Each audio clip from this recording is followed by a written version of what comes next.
बोला बोला शेरा वाली मैया की जय।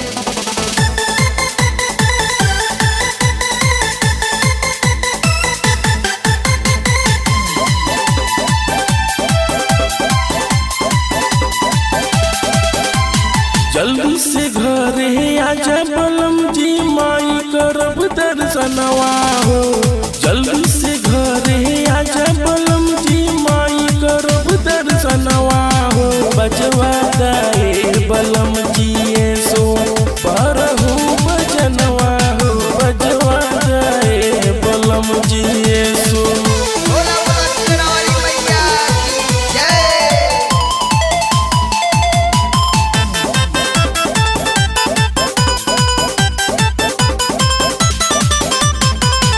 मोई के दया से पौली गोदी में लाला नवा।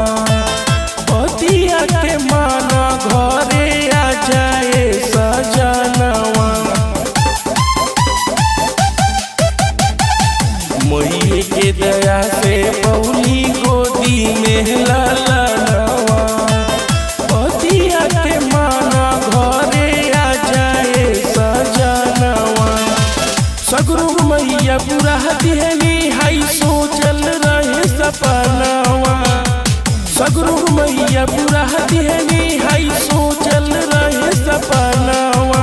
बजवा दाए बलम जी सो परहु बजनवा हो। बजवा दाए बलम जी सो बोला बोला शेरा वाली मैया की जय।